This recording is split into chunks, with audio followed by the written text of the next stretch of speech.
The following content is provided under a Creative Commons license. Your support will help MIT OpenCourseware continue to offer high-quality educational resources for free. To make a donation or view additional materials from hundreds of MIT courses, visit MIT OpenCourseware at ocw.mit.edu.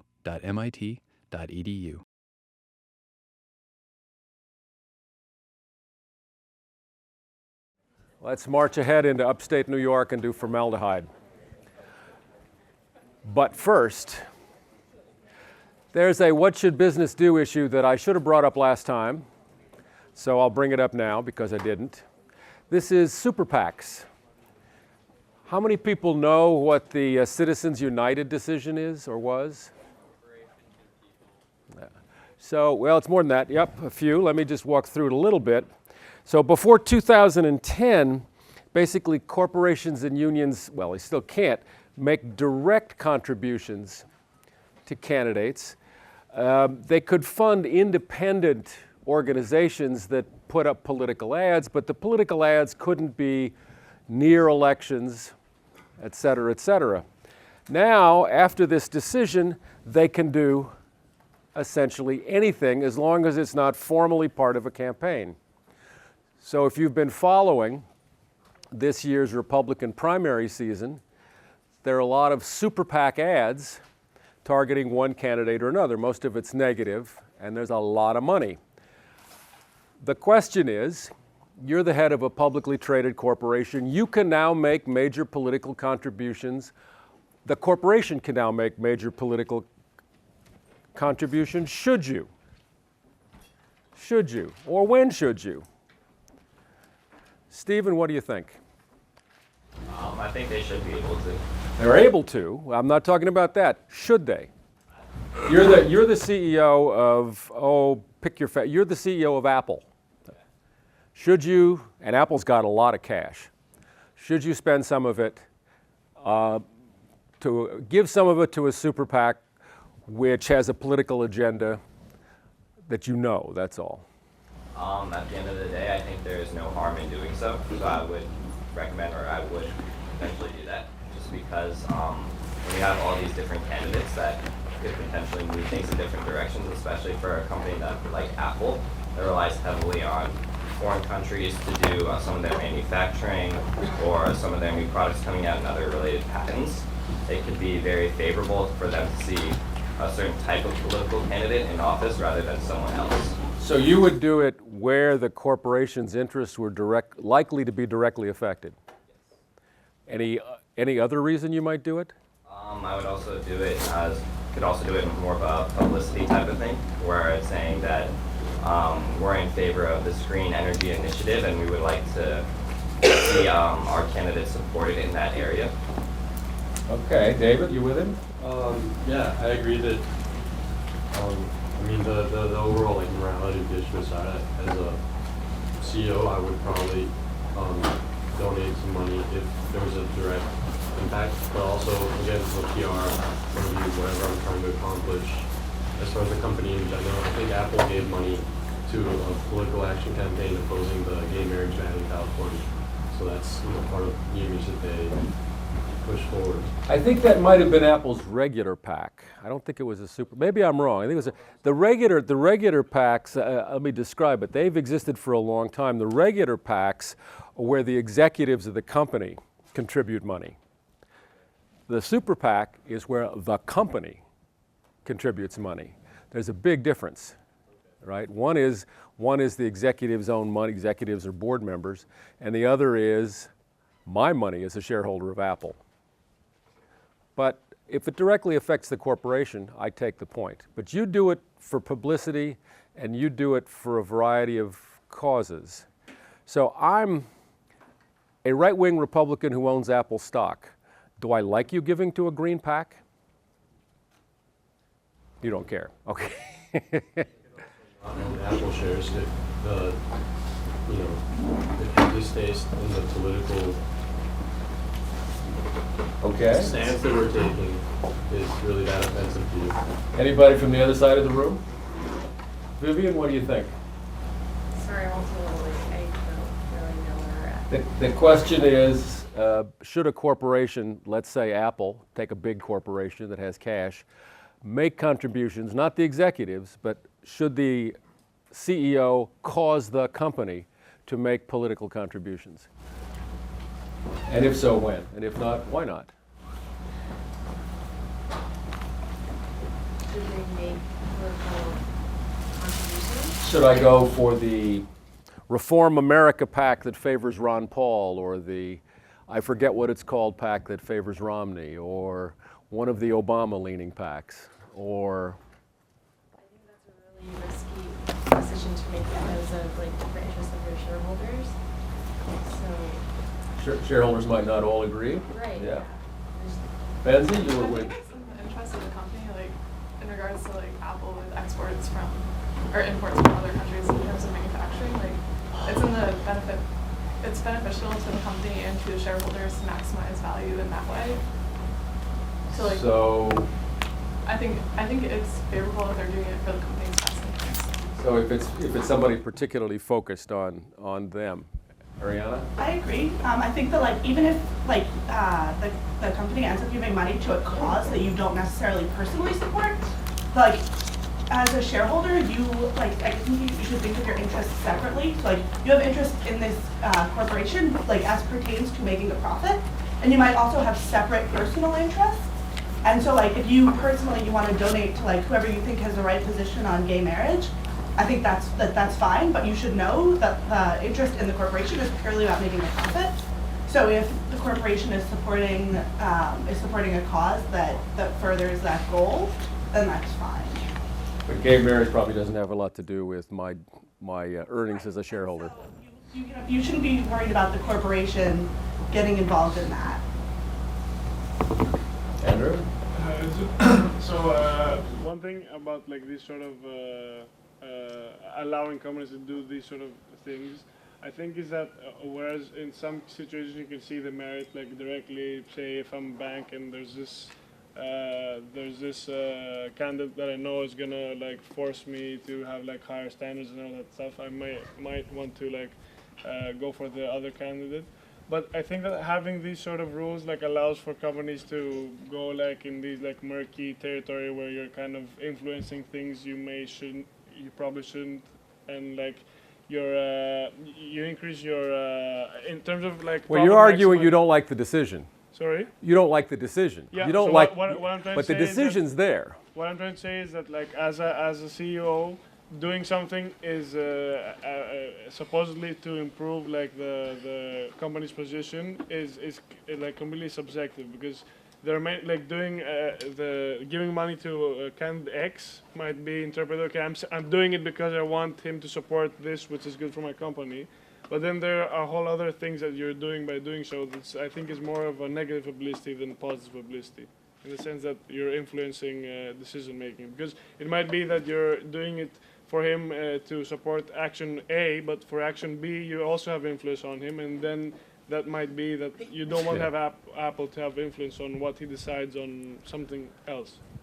I've been on the board of a company that had one of these ordinary PACs, and the directors and the officers chipped in, and we made contributions. This was a company located on Wall Street, and we were a regulated company, a securities exchange, and we made contributions to both New York senators and to the congressman from Wall Street so that they'd return our phone calls.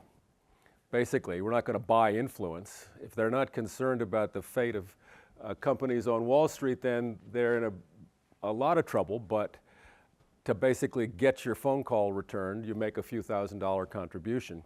So that's different from giving $10 million to support Newt Gingrich. So, Marie, you had a point, or you were waving? No, sorry. Okay. Jacob? I kind of a question. Is it possible for an international corporation to contribute to an American politician? Or like if it's an American company with, say, foreign executives who are making the decision whether or not the corporation is going to donate money to an American politician? Well, if they have a subsidiary that is a U.S. person, okay, so if you have a subsidiary that has a U.S. charter, then presumably that entity can. You can't make direct contributions well, sorry, they can't make direct contributions to the candidate in any case. The question is, can you contribute to a super PAC? I doubt a foreign corporation doesn't have U.S. rights of free speech. So I've never heard it brought up, but I think it could be barred. Whether it should be done. But I just set up a U.S. company if I wanted to do that. Well, in which case could there be anti-American interests influencing our politicians? Yeah. So I actually found it interesting. I looked at there's a foundation called Sunlight Foundation. You can find them on the web, and they looked at who's making these contributions. And in fact, you don't find any publicly held I couldn't find any. Certainly no company I'd ever heard of is on the list for contributions above 20,000 actually was their cut. Lots of private corporations, individuals, unions, partnerships. The only publicly traded company I could find is Consol, which is a coal company as far as I can tell. I don't know them well. They gave $125,000 to a Romney PAC. And you have to ask yourself, why? I assume that's a CEO who leans Romney and whose board is captive, which is not unheard of, that the board is composed of his friends or her friends. I don't know who the CEO is. So it's interesting that most corporations, most large corporations, Apple, et cetera, are not playing this game, even though by law they can. I just find that interesting, and it has to do with what they think their role as CEO is and how they should behave. As I say, I can only find one publicly traded company. There are a lot of, so-and-so family company contributes, and that's a family company. It's effectively a partnership. So not publicly traded. So, which is? Yeah. Yeah. Oh, yeah. That maybe all the companies don't think Romney's going to win, so nobody's putting any money into it. There's a lot of money going in, and what we don't see, if you look at what finances senatorial and congressional campaigns, you will see plain old ordinary PACs contributing, like the one I described, where I want to make sure my phone call gets returned. And I want you to be sure that you worry about wheat farmers. So the Wheat Farmers Association, it is interesting. Obama has a PAC, but they're not sure he's going to win either. Anyway, we'll come back to lobbying and contributions. It's more for access than for votes, I think. But, okay, yes, Stephen. Just a quick question you mentioned that there were private companies that were still doing this type of stuff. Could it be that some of the public companies are going through those means to make their donations? I think, and they've talked about it, that there are some companies that are dummy companies that get set up. But mostly it hides rich individuals. So you can't follow through from this website, but if you read in the paper, they talk about trying to track down donors and getting a post office box. So it's a company, it has a post office box, it's legally incorporated, its documents aren't public because it's closely held, so that's a mask behind which some rich person is hiding. I don't think it would be a sane thing for a big publicly traded company to hide that way, because if there were enough money, somebody will find it out. I mean, there's a lot. Somebody gives $1 million and they're hiding. It's a good story if you can figure out who it is. If it turns out to be Apple, it's a scandal. So that's too risky. David? Could it be possible that some of the larger companies whose financial contributions would make a significant impact in the campaign are companies that would already have access anyways? Yeah. If Tim Cook called up the White House and said, if we really need to talk to someone in Treasury or something, they could probably get a good. Yeah, Apple doesn't need to buy access. This mining company may. Backing Romney's not the most obvious way to do it. So I assume that this is just a personal preference of somebody and a board that says, yeah, sure, it's $125,000, who cares? We'll just cut your bonus. Okay. It's an interesting issue of the role of the corporation, but it's also interesting what most of them choose to do. Let's go to upstate New York and do formaldehyde. I just told you I just answered that question, so we've lost that one. What's Darren's issue in the case? Matthew? He's like in charge of like the efficiency, like he's the one proposing the steam turbine. But what problem is he addressing, or what opportunity is he addressing? What's the? Wasted heat. A lot of wasted heat. They're venting a lot of steam, and anything else it does, Scott? Yeah, also the steam causes damage to the building. It corrodes the materials in the building, and it also causes an ice sheet on the ground, which is dangerous for the employees. Lovely stuff. Lovely stuff. Okay, that's what he's got. He has 3 options to deal with these that he considers first of all. Do you call what they are, Rachel? Well, the coordination. Yep. What was, like, liquid? Lithium bromine, Yeah. bromine, yeah. Anybody got the third one? Wyatt? The third one is to speed the flow of water through the building. Speed the flow of water through so it just comes out hot, it doesn't come out as steam. Okay. Why is he focused on combined heat and power? Why is he focused on cogeneration? What are the issues with the others or the advantage of this in broad terms? Kirsten? Oh, the disadvantage for the speeding up the process of producing hot water was that they didn't have a good place to put the hot water, especially in the summer. They didn't want to just dump it into the environment because that might have a detrimental effect to the environment. Right. And the disadvantage to They had to the just dump it building. in a cool stream. Yep. Yeah, so they said in the winter it would be good they could heat the buildings without using too much other electricity, but in the summer it would be a problem. And the disadvantage of lithium bromide chiller was that it would require a lot more infrastructure changes. Okay, so we focused on combined heat and power. Did anybody look at this? Is this if it saves money, does it save much money relative to the firm's revenue, to that plant's revenue? Obina. Not really. In terms of, I think, power save, or cleaning the water or treating the water so that they can making it soft because it's usually typically hard. You save 75%, but that's only like $10,000 or $8,000. But this is, they make millions upon millions of dollars, and savings are in the low hundreds of thousands. Right. If you calculate, there's a typo in the case where it says, it talks about 5 days absence being 0.01%. It's in fact 1%, and if you use the other numbers, that plant has an annual revenue of about $5.1 million based on the production numbers they give. You worked the numbers, Veronica. Good. So what I get is that the savings would be maybe 2% of revenue, the pre-tax savings, to compare pre-tax to pre-tax. Okay, so not a big deal. We're going to talk about whether it's a good deal, and we're going to talk about whether they'll do it. Let me just do a short riff on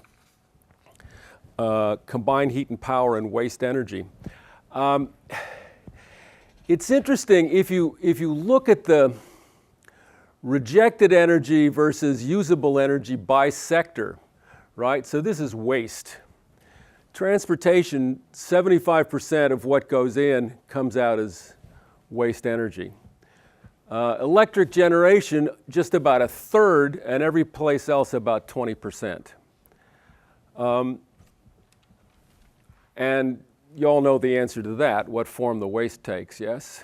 Waste energy is usually heat, yeah.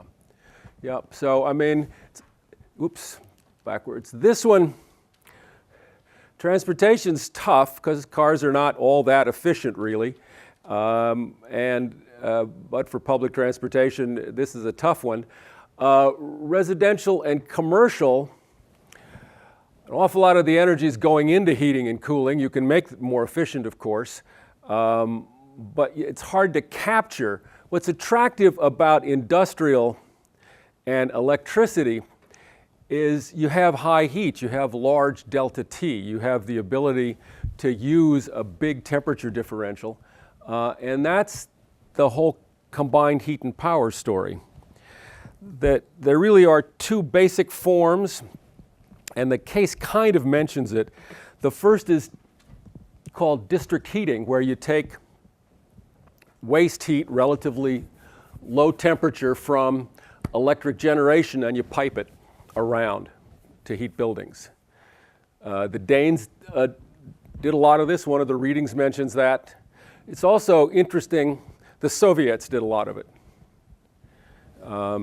It requires you to have power plants relatively close to offices or factories or homes, so it's not the greatest thing. And of course, it makes more sense in a cold climate. Using waste heat to heat buildings in Arizona is not necessarily a great deal. We put in subsidies in 1978. We'll talk a little bit about PURPA at some point, that were supposed to encourage district heating.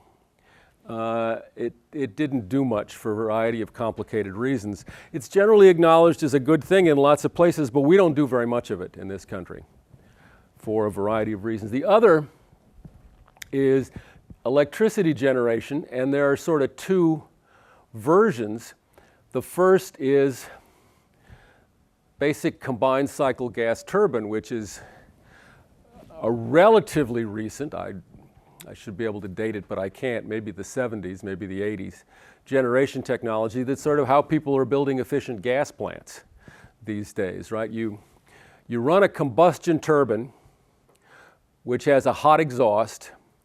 You recover the heat from the hot exhaust, which makes steam, which drives a steam turbine. Combined cycle, CC. So you got two cycles working and basically two generation units. This can be this is pulled off a Siemens website. This can be a very efficient technology, and it's this same notion of capturing waste heat. All you mechanical engineers know more about this than I do, but others may not. And this is the proposal. This is the kind of proposal. This is pulled from the case. This is the kind of proposal that our friend Darren is considering. It has to do, this shows a boiler, but it has to do, as you know, with the heat from that exothermic reaction that makes formaldehyde. So this is what he's considering. He's considering a simple system that takes steam to drive a turbine, generate electricity for internal use, maybe for sale. You cool it down, you recycle it, you pump it through. You will have to use some water, but you'll pull a lot of the water through. And the stuff that comes out will be basically cooling the condenser. So this is what he's got. There are a lot of benefits of this kind of system in general terms. You can reduce energy expenses. You can it could avoid the risk of varying energy prices, a lot of security, good environmental benefits, mom and apple pie. But the question that Darren faces is it a good deal?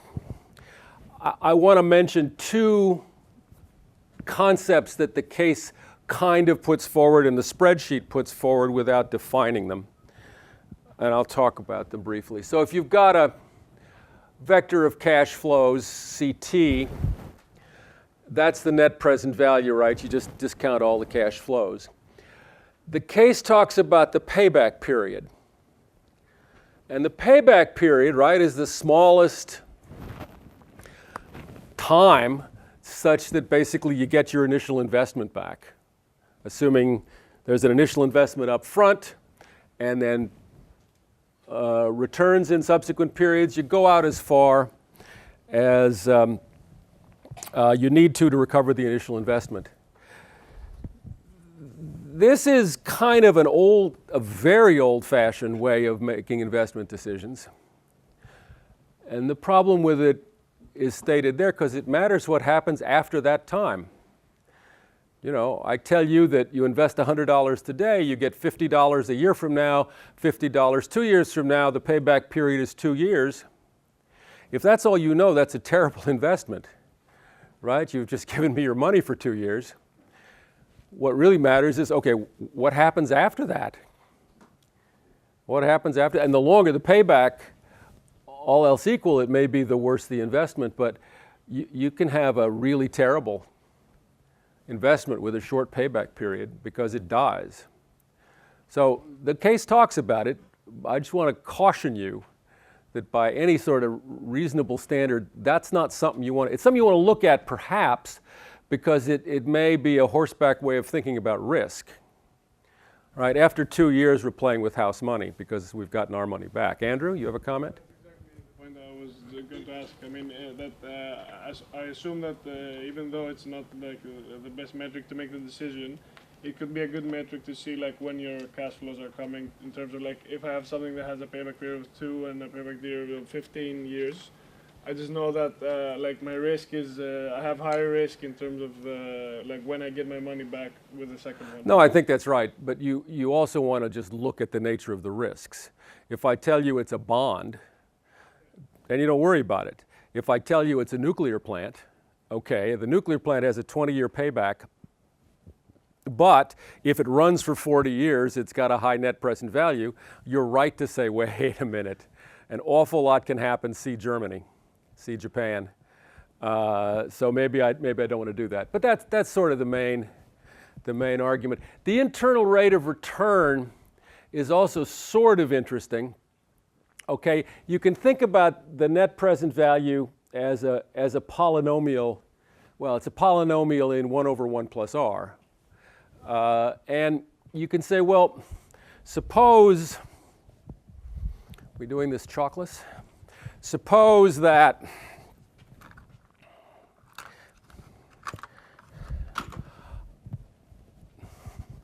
this is the net present value,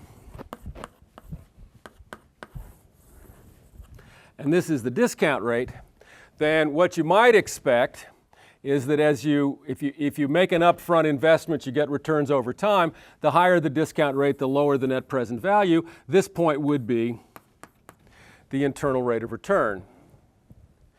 Now, what's interesting about that is that when the picture looks like that, you don't have to get too fussy about the discount rate as long as you know it's below R star, right? That's what it's good for. It says, well, I know it's got a positive net present value back here.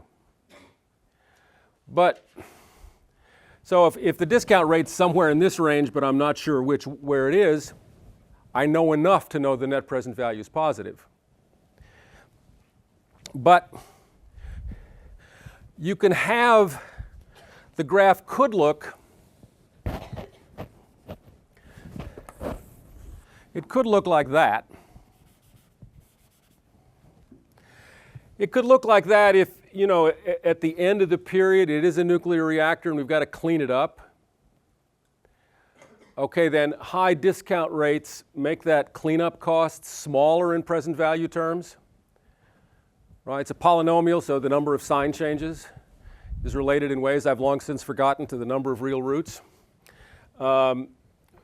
If there's only one sign change, you're only going to get one real root. But if you have negative returns at the end, you can get 2. I suppose you can get more than 2. The normal thing, and that's what the slide says, is to call the smallest one R star and think that's a little weird. The other thing to keep in mind, again, if you just graph these, you can say, here's project A, here's project B. A has a higher internal rate of return than B, but for discount rates back here, you'd prefer B if you have to choose. If you have limited funds, they have the same upfront cost. Your discount rate is in here. B has the higher net present value, you'd pick it. So ranking by internal rate of return doesn't give you a desirability measure. It just gives you some confidence about it allows you to be uncertain about the discount rate and still make a judgment about present value. Okay. Questions about those, David? Payback period in this case, so we adjusting for present value or no? Because I've seen it done both. No. Normally, that's how they do it. This, I don't worry about interest rates. Don't give me any of that fancy stuff. When do I get my money out? Right? And you could see the problem. As I say, I can give you a 1-year payback period. That's a lousy investment. That's pretty easy. Give me $100 today. I'll give it back to you in a year. 1-year payback, fabulous. Not a good idea. So it's it's hard to imagine, but you can read texts in the 50s that are debating the merits of payback versus net present value. And you say, wait, what, how? Anyway, okay, what I want to do, unless there are questions about any of this or general questions about combined heat and power, I want to go to the spreadsheet. It didn't occur to me to ask, because of course this is MIT, but how many of you have played with Excel before? Oh, good. That's what I thought. I feel so much better. All right, let's go there. It accords with my priors, but all right. So there we have the spreadsheet. Is that readable more or less in the back? Okay. And let's walk through a set of questions. Let's figure out how to walk through a set of questions. Hiram, what's happening here? Turn the side screen on. Click on it. That's what you got to do? Turn the side screen on. All right.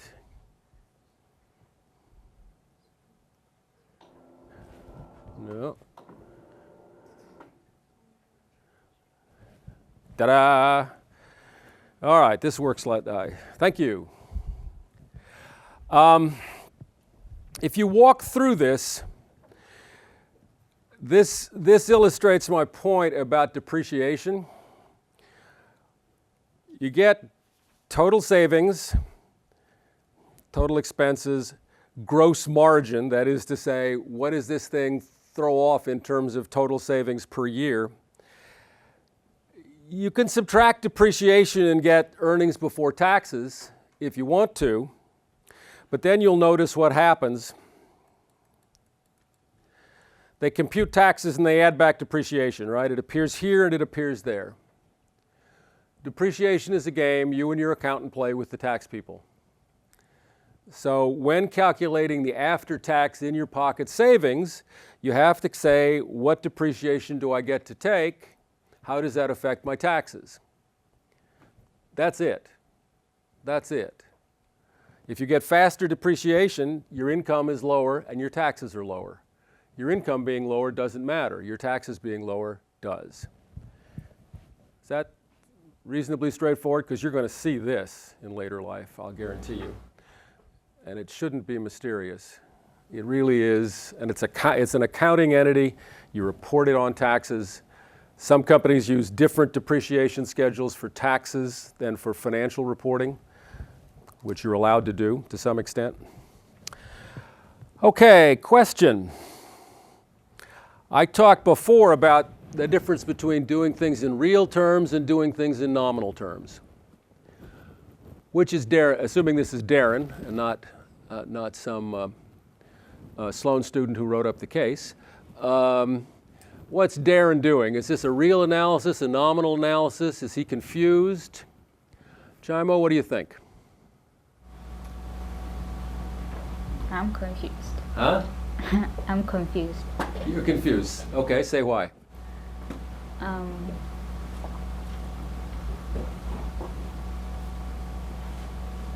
don't exactly understand how I would characterize depreciation as nominal real. Oh, you what? I don't understand how I will characterize it as either nominal real or inconsistent. Is this the nominal what things should be, or nominal like interest rate?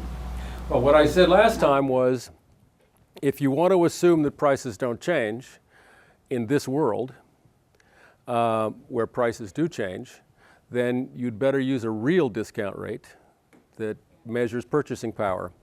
If you want to use the kind of rates you see in the market, those rates are based on people's expectations about inflation. so you'd better build in expectations about inflation. What people often do, and it's a mistake, is to use discount rates or interest rates from the market and assume prices don't change. So is he inconsistent like that, or is he consistent? I'll give you a hint. A 10% real rate would be amazing. That would be very, very high. Not amazing. It would be high.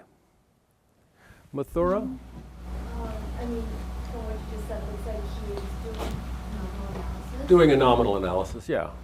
Because he builds in, he has explicit assumptions about inflation, and he's got an interest rate that's 2003. That's a market rate in 2003. No reason you would know that, but you see the explicit inflation numbers and a fairly high interest rate.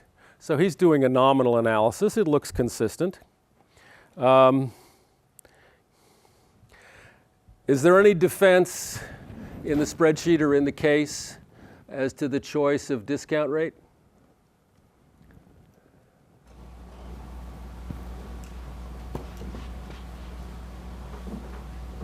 Sarah? I don't remember there being a very specific one, but I would assume he looked at comparable risky assets on the market.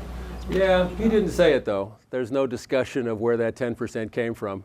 After all of that incomprehensible nonsense last time about beta, I was giving you what you ought to do, not what people often do, and clearly what he did here was to take kind of a horseback reasonable rate and say, 10%. That's pretty much in line with cost of capital you see and discount rates you see. You would like him to have done more. This is not necessarily an ideal. Are the inflation assumptions reasonable? Anybody react to those? What do you think? 2% electricity, 2% maintenance, 2% chemicals to be added to the water.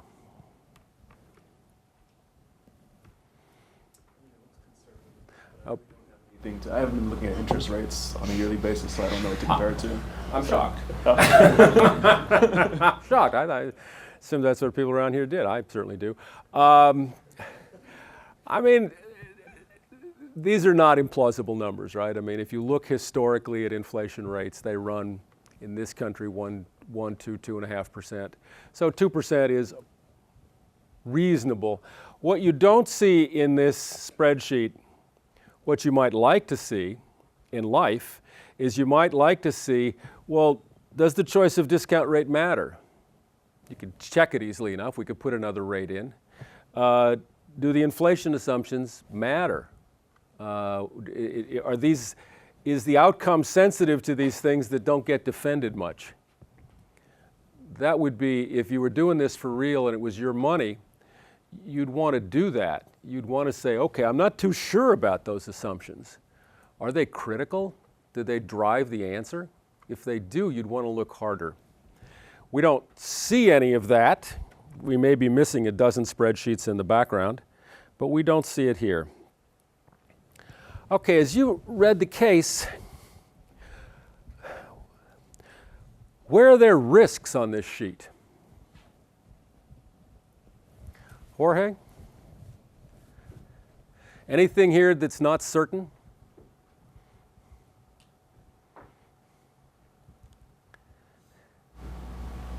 You think it's all pretty rock solid? Matthew? I think something that we didn't really bring it up, but he said that the company, or like the naysayers brought up, was that if the installation time took much longer, or even like a day longer, a day's production would, set back the offset of the cost for another year.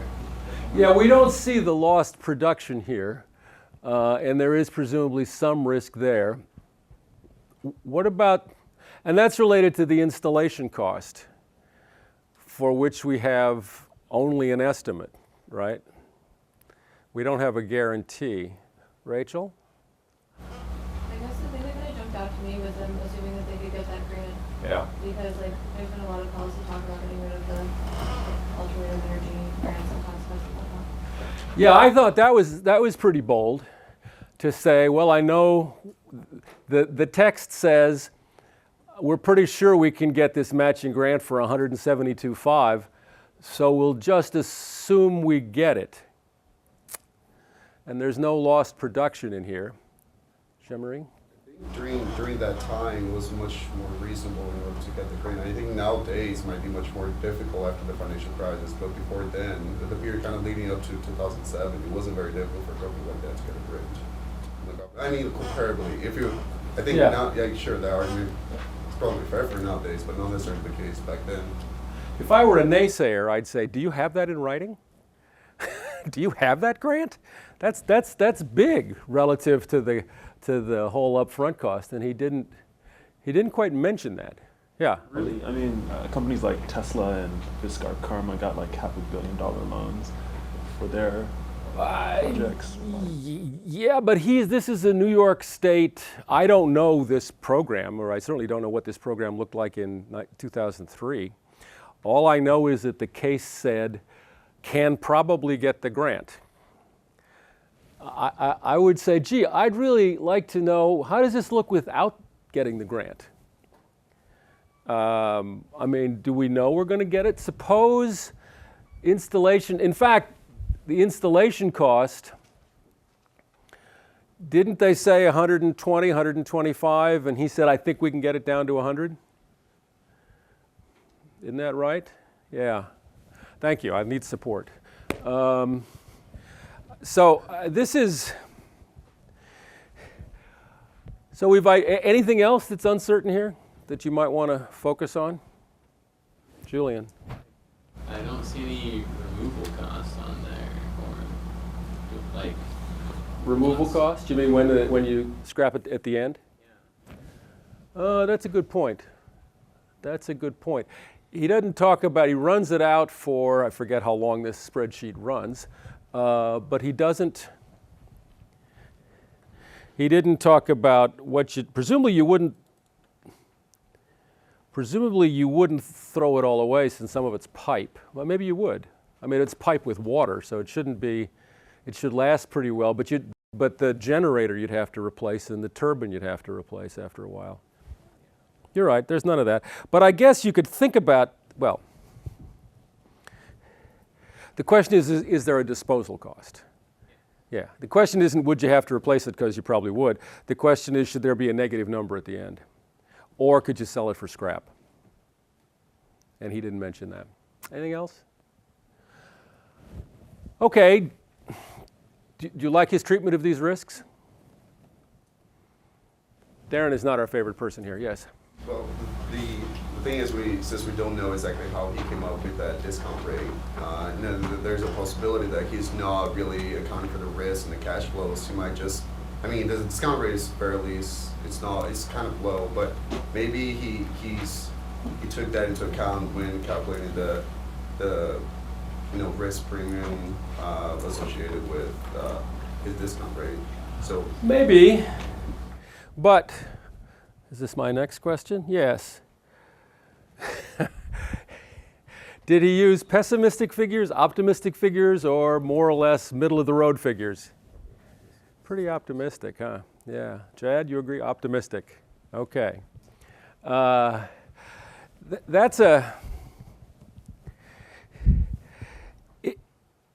It's an interesting presentational choice.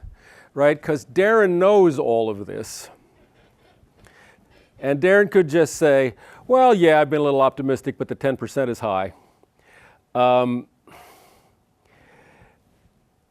This project looks so good on his numbers that the better strategy would be to be pessimistic. So you can say, look, I mean, I was very pessimistic and it still looked good. He didn't do that. Or he didn't explore. Again, if somebody shows you one of these spreadsheets in later life, or if when you're working for McKinsey they ask you to make one, for heaven's sakes, think about the central case, think about variations around it. He didn't do that. He took the optimistic case. Kind of a surprise. I think what he should have done is Oops, let's get it up there.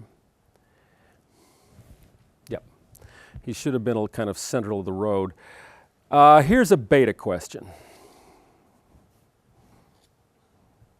So the discounting applies to how do we value energy savings? Those energy savings are going to tend to be correlated with the economy, against the economy, not at all. The energy savings, probably two components. One, what's the production volume? And let's take that as fixed for the moment, because they sort of do. You tend to run the thing flat out unless things are terrible. And the electricity price. Which way does the electricity price go with the economy? Brendan? It doesn't vary too much with the economy. I'd say that's more, energy in terms of gasoline and stuff, that varies a lot more with the economy. But Varies a lot more, but if you have high demand, there's going to be a supply curve, particularly in New York, which is a market-driven electricity system. You'll be running up a supply curve. So a little bit with the economy. Yeah, I wouldn't say like a very high beta. No. Not a very high beta, but a positive beta. Yeah. So maybe, yeah. But the thing is, if he was using the heat that he recovers for generating more electricity, then maybe that's the case. But if he's using heat to sell to people, then you can say that that's something that's fairly, that people wouldn't be very like prices. That maybe the economy, like people will need the heat regardless. But what's on the table here is generation. What's on the table is generation, not heat. He doesn't have a scheme to pipe the heat away. He has a scheme to use the steam to run a turbine.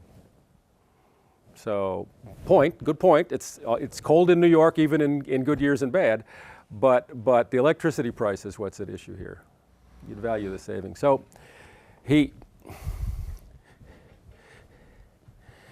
you could argue.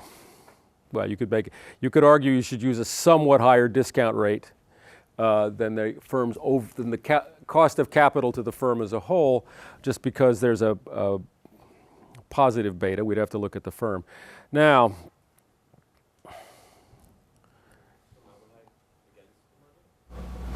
I have no idea. Does everybody know anything about the formaldehyde business?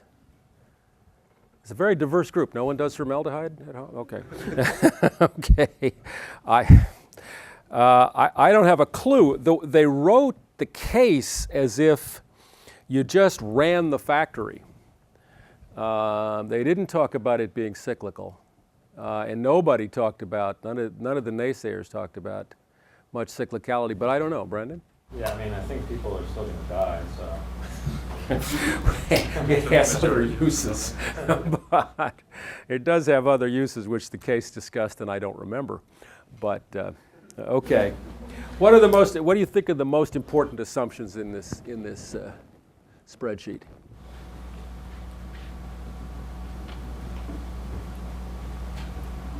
Rachel, what do you think?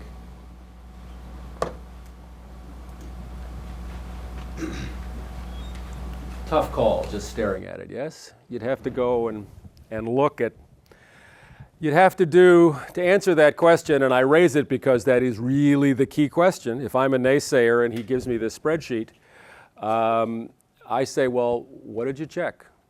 How sensitive is this to the discount rate, to the electricity price, to the electricity inflation? How sensitive is it to variations in the installation cost? Does it matter whether or not you get the grant? I can't tell here which are the key assumptions, but a little fiddling with this can. Alex? Wouldn't the grant be like the most important assumption because that's like half of your... It's half the capital cost.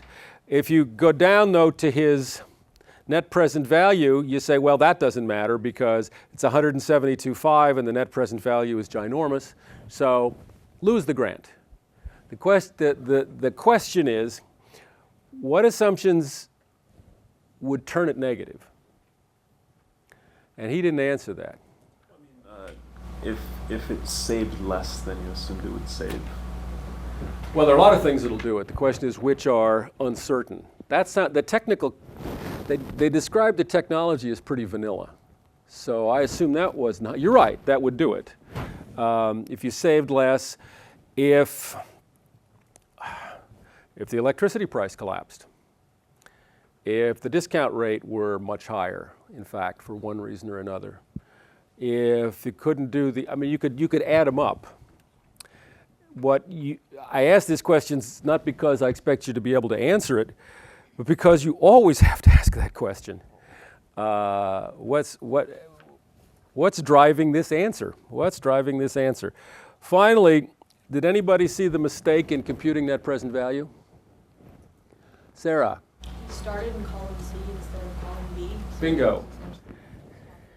Your savings as opposed to cost. If you go here, he takes the net present value of it's C45, C45, which is here, C45, which is the after-tax net cash flow, that's the right thing, all the way out.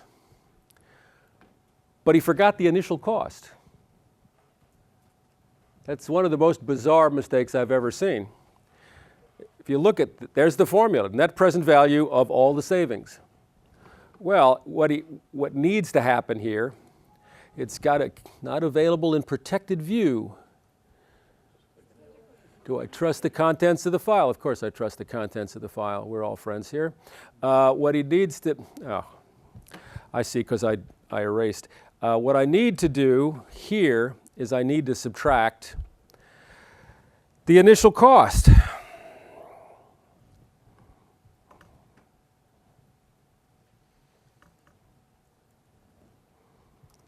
That doesn't turn it negative, but it did make a significant difference. Right? You see what he did? It's one of these, you say, okay. He took the after-tax net cash flow, so he went down, added the savings, added, that's maintenance savings. You got savings on electricity, maintenance, and chemicals, which gets inflated. All these get inflated. You'll see the inflation rate coming in here, coming in. Adds them up, subtracts the required maintenance, gets the net, gets the gross margin, so to speak, subtracts depreciation to get the impact on earnings, that'd be the increase in earnings, gets the taxes, adds back depreciation, does all that. Row 45 is the right row, net present value, forgot the initial investment cost. That's a bad move. That's a bad move. Okay, Darren is not doing real well here. Did anybody look at the payback? Or the internal rate of return? Sit down. I just want to go back to the assumptions. You're also assuming that for 10 years your production of formaldehyde will stay the same. He's making that assumption. And we don't know how sensible it is because we don't know much about the formaldehyde market. They say that they run the plant 24 hours a day, 365 days a year, and it's a highly automated facility. And he's assuming that'll continue. It's not clear what other assumption you ought to make. But you're right. That's a key assumption. If the plant shuts down or goes to one shift, those savings figures get cut. I meant the actual science. I meant the science, like if your delta E is less or stuff like that. Like if it is less exothermic and they develop a catalyst, stuff like that. Well, you could do it, right? I mean, if it's proportional to throughput. Because the case explicitly states that the board mainly cares about production of formaldehyde vis-a-vis use of electricity. I'm not sure I get it. They mainly care about formaldehyde, and he's assuming that we're just going to keep running it flat out because the board cares about production. I mean, if the market dies or if there's a plant problem, that won't happen, and you just cut the savings proportionately. Well, you'd cut the savings on electricity and chemicals proportionately. I'd have to think about maintenance. Yeah, okay. Internal rate of return, how did he do that? It's ROA. and the formula is up there. You could tell it's an internal rate of return because that's what Excel calls the formula. And if you look at it, it's, and 15% is an initial guess. It's an iterative procedure.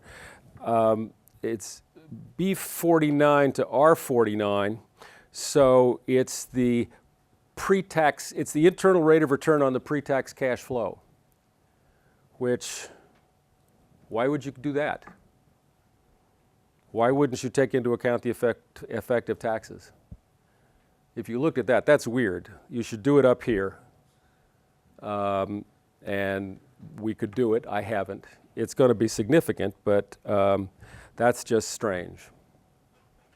That's just strange. And just for humor, you really have to look at the formulas in a spreadsheet. He didn't actually compute the payback per that slide I did. He didn't actually see when you get your money back. He went up here and took the installed cost, divided it by the C21 minus C29.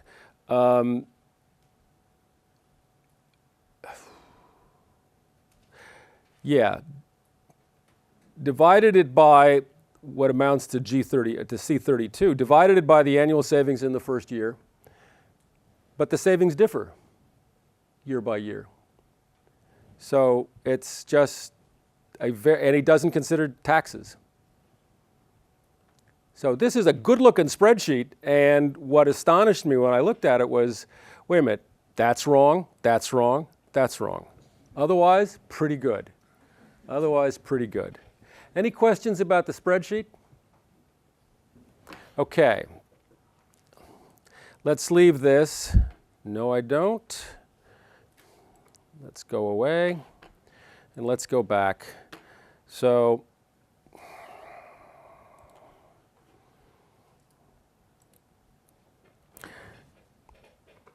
I just put the spreadsheet with the formulas in the notes. Those are the issues we've talked about. Now let's talk about, let's talk about the naysayers. So I'm guessing, I haven't spent my life doing this spreadsheet, but I'm guessing if you run through all of the things that we've talked about, you know, the basic assumptions look okay.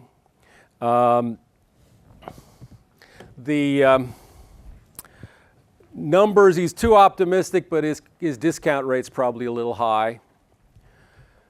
So I'm guessing that if you fiddle and diddle, you will come to the conclusion that it does have a positive net present value.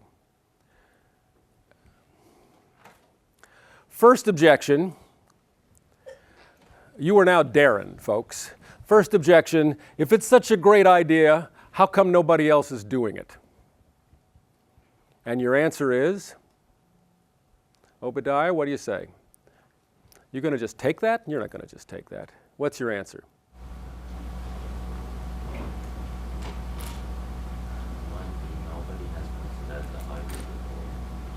Might be we're smart.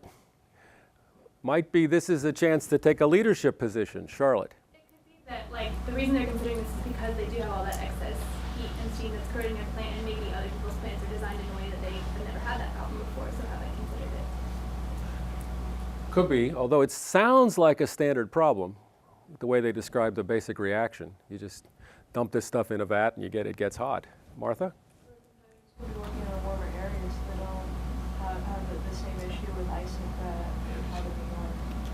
They might not have the same issue with ice. They might all, yeah, and the ice is kind of a big deal. You're right.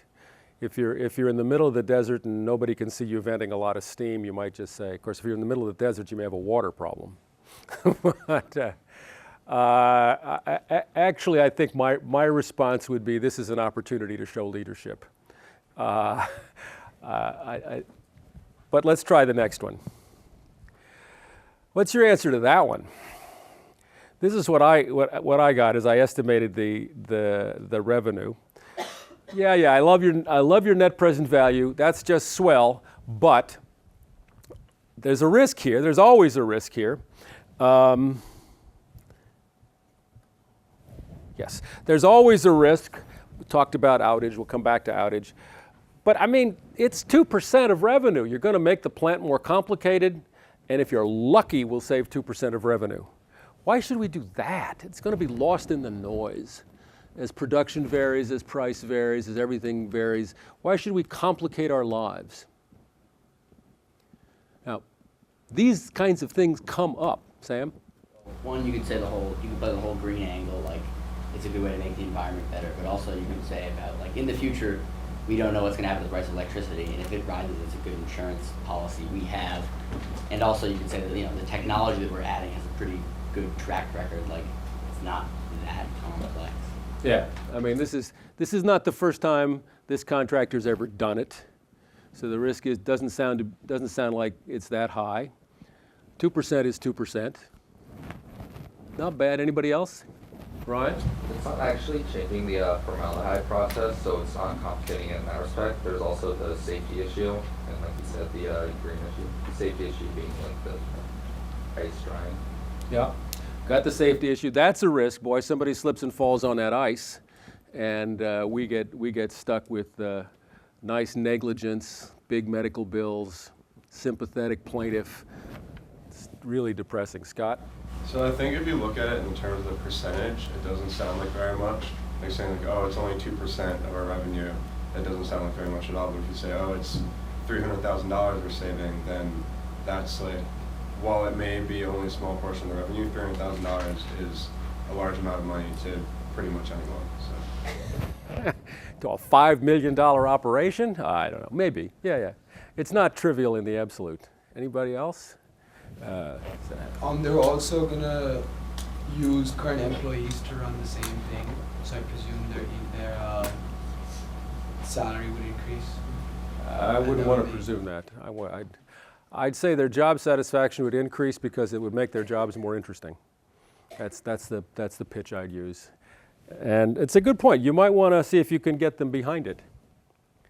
You might want to talk it up. So you can say, well, I've talked up with the folks in the factory, and they actually like the idea. Everson? Having those same people who already work in the factory doing these extra things, I think it will eliminate some risk because they're more familiar with the process. I guess it will help with this factory. That helps, yeah. These people know it. They want to keep the plant running. We all want to keep the plant running. This actually is a common. I mean, these paraphrase the objections in the case. I've added a little bit of what you always hear. This is another one. We can invest and grow capacity as opposed to this complicating investment, and we want to grow the business. You're not growing the business. You know, if we didn't have money, well, then we wouldn't invest. But if times are good and we're selling this stuff, we want to make more of it because that's how we grow. And your investment isn't a growth investment. James. Well, maybe by selling electricity and formaldehyde, you're diversifying the risk of your revenue, which is a little bit safer, even though it's not much electricity. So yeah, we're reducing the risk of our operation overall because of this electricity hedge, and that means growth is safer. You might try that? Yes. And you might argue that it gives you experience with the technology that's more PR friendly in the sense that you have less flume gas to putting out. It's easier to build things wherever you want because you get less public output for it. And so that gives you the ability to grow more in the future. Yeah, of course, except, I mean, we are making formaldehyde.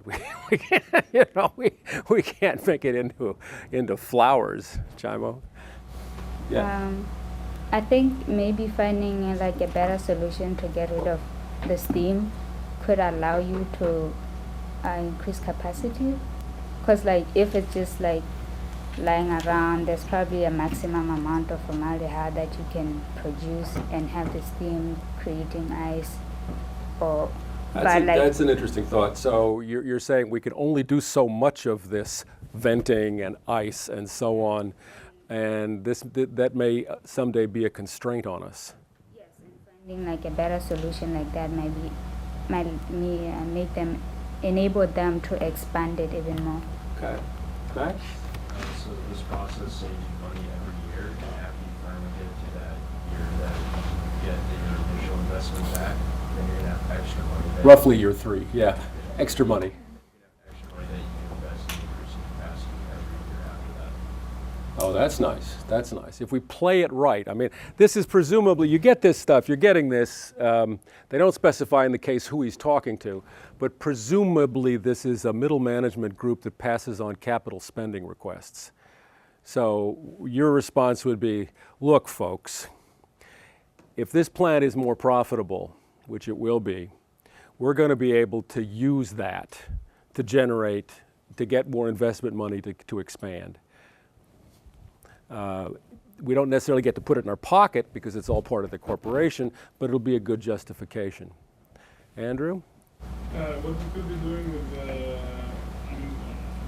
it's kind of a question, but what you could be doing with the money you're using to do this, like, isn't that captured by your discount rate essentially? Like, so can you just argue that, I mean, because it's kind of an opportunity cost that they're mentioning, right? I mean, instead of spending the money to do this, you could spend it to grow the business, but then you can answer like, but that's why I'm using. It is, except that in most companies of any size, you basically do a capital budgeting process. We're going to invest X. I mean, you shouldn't, but you do. We're going to invest X this year. Your job is to figure out how best to invest it, as opposed to saying anything that makes that clears the has a positive net present value, we'll figure out how to fund. I mean, if you have a great project, and this is a way of just kind of doing a regular systematic budgeting process. If you come up with a great big project, then you go to top management and you say, I know this is over the capital budget, but for little things like this, and for this company this is probably a relatively small project, Darren doesn't have the discretion to do it himself. Routine things, he probably has a limit. You have a spending limit without authorization without approval of 20,000 maybe more.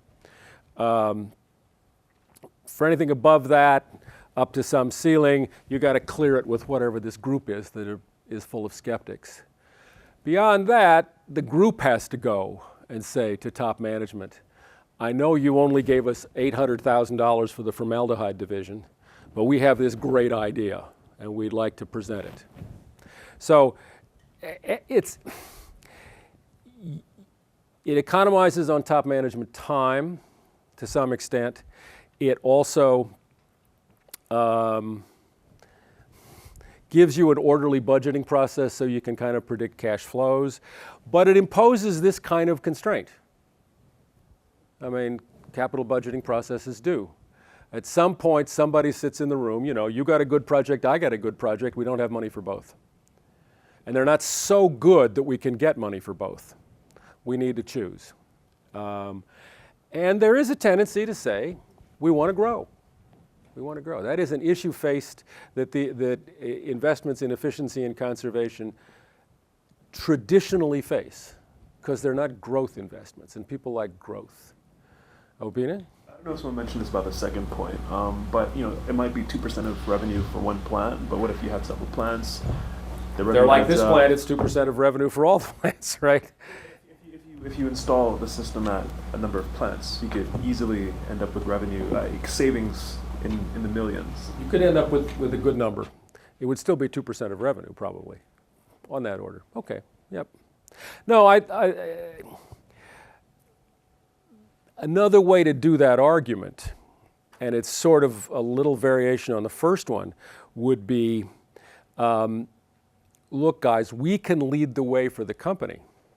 Whatever this group is that's approving the budget, if this works here and we're very confident it works, we're going to get a lot of points with the company because we led the way to 2% of revenue savings in all of our formaldehyde operations.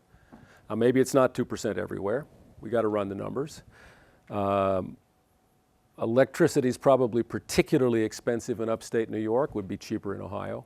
But That's where I'd go with that. I wouldn't say 2% is 2% is big if I multiply it by a large number. I would say it's in our interest as the group sitting around the table to demonstrate to the guys up above that we can do this.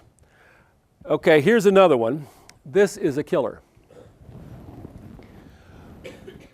Our bonuses depend on compensation or on production. That's how we do it. And you're telling me it's 5 days of downtime and we can recover from it. But we don't know we can recover from it. You're putting my trip to the Caribbean at risk, and it's very cold in upstate New York in the winter. I need that bonus. This is a risk. What's your response, Casey? You look ready. You're ready on this one, am I right? Well, first, they might be able to switch their production schedule to kind of account for taking those 5 days off then, because they're not running at full capacity all the time anyway. The case leads you to some optimism, yes. And then, I mean, additionally, you can just go back to the handy argument that businesses need to produce money, but they don't necessarily need to maximize their funding. So we could do this because. But this isn't about, this last point isn't about the business. It's about my trip to the Caribbean. And I care about that. This one's tough. I don't mean to put you particularly on the spot, but this one's tough. If you've got the compensation structure set in such a way that it biases toward growth and towards revenue, this is a tough one. Charlotte? You could go back to the point that we made on the last objection, where if you're the first plant to start something that saves your company 2% in revenue, and it happens at other plants, then the heads of organization will look favorably on you and could result in bonuses later. We can get a bigger bonus if we can sell this. Tough argument. It's one you'd try, though. David? You could also get a promotion if you can demonstrate initiative and larger scale thinking. And if you don't do it and someone else implements it, they might displace you. It works for Darren. It might not work for the guys one notch above Darren. It might, though. It might. Look, if you guys all get behind this, we'll all ride up the ladder together. Martha? Going back to what was said about how after your investment is returned, you'll be continuing to save money, so your bonus may be less this year, but it may be much greater in future years. When we're able to start expanding that growth, we're able to start. Okay, so maybe instead of going to the Caribbean this year, you go to Vail or something. But 5 years down the road, you could go to Jurassic Park. I don't know. They ski in the Adirondacks instead of skiing in Vermont. I don't know. Okay. Anybody else? Okay.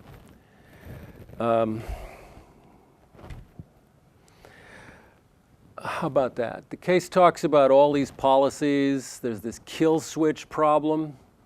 There are other policies about interconnection. They're still in flux. Maybe what we ought to do, it's a good idea. Okay, you've sold me. It's a good idea. Why don't we just wait? Let's just let this stuff settle.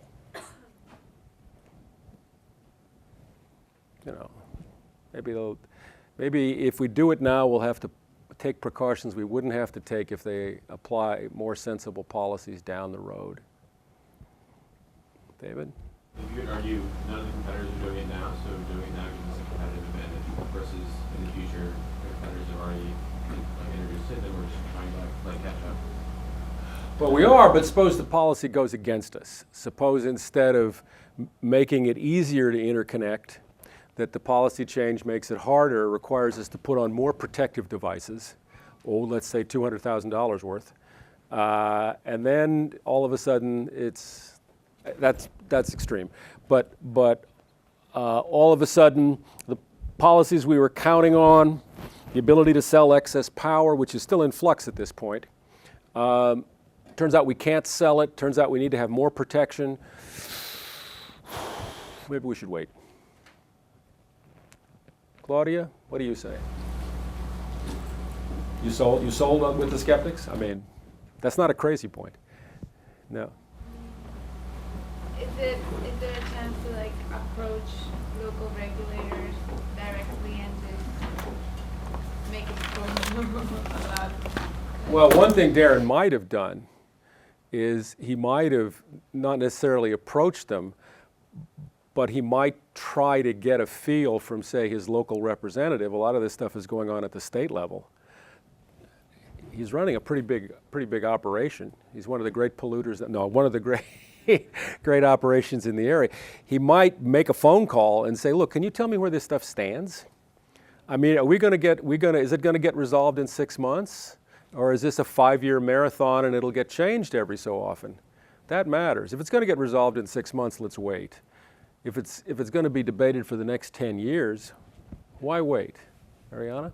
This is where it would have come in useful for him to have made a more pessimistic analysis. And so maybe if you do that first and then you say like, okay, well, because I mean, when we looked at it, it looked like even if some of the estimates were a little bit more pessimistic, or you couldn't get the grant that you wanted maybe, or you like estimated it with some of the policies not falling your way, and you could still, maybe like the profit wouldn't be as large, but in the long run, it's still worth it, then you could come and say like, look, this is what I think is gonna happen. But even if, I mean, you never really know, and even if it goes a little bit sour, like, we still are making some kind of profit, so like, it's worth it anyway. Okay, let me go to one last one. Who'd like to make the elevator pitch? Is there a spin he can put on this? So he walked in with his spreadsheet. He got all these arguments, all these naysaying nitpickers. What do you stand up and say? What do you stand up and say? Caroline, are you ready with an elevator pitch here? You ready with a 1-minute speech to make the committee turn around and charge out the door and go to the CEO and do it? Not quite ready. Okay. Anybody? Obina, you're ready today. Okay, that's good. So, sorry to disappoint you. I don't have an elevator pitch, but I'm curious as to what the outcome was of this case, because it's just not. These aren't very persuasive. Let me fish one more time for an elevator pitch, and then I'll tell you what I think happened, which is not unrelated to that question. Max? You want to appeal to the interests of the board, and their interest is obviously production and maximizing profits. So, emphasizing the fact that this short-term investment will save a lot of money in the long run, which you can in turn invest in greater production in the future, which will give them bigger bonuses. You could also appeal, I think, it deals with a couple of points to the safety of the workers and to the integrity of the whole plant. So I know that in the article it talked about the ice being a hazard for the workers and the corrosion of some of the structure of the building. So spin it that way as well. What I think happened, and it's not unrelated to that, my understanding, and I've tried to verify it, and I'll see if I can do it next time, is that in fact, when he presented it to the review operation, it was turned down for sort of all of those reasons. And he managed to get the ear one way or another of the CEO, and he pitched it as industry leadership, green, public relations. Economics are okay. Economics are pretty good. So we're not going to lose money on this investment, but moreover, think about what we can say to the community, think about what we can say to the workers, think about what you can say at the next industry convention when you stand up and give your leadership speech.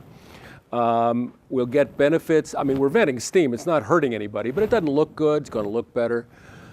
So he went around these guys, is my understanding, and pitched it as an opportunity, and not just an economic opportunity. He overstated the economics. Economics are okay, but he pitched it as an opportunity. And we'll see next week, and we will see after the vacation, that whether you view something as a threat or an opportunity makes a lot of difference as to how you act on it.